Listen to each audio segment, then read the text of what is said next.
गणपती बाप्पांचं नाव एकदंत का आहे आणि त्यांचा एकच दात असण्याचं खरं कारण काय आहे? कारण जेव्हा महाभारत लिहिल्या जात होतं तेव्हा महर्षी वेदव्यास महाभारताचं कथन करत होते आणि त्यावेळी गणपती बाप्पा ते महाभारताचं महाकाव्य लिहित होते.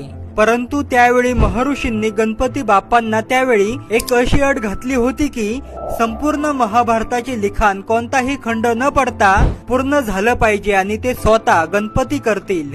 परंतु ज्यावेळी गणपती बाप्पांनी महाभारताच्या ग्रंथाचे लेखन सुरू केले त्याच वेळी लेखन करत असताना सारखी त्यांच्या हातातली लेखणी तुटत असायची.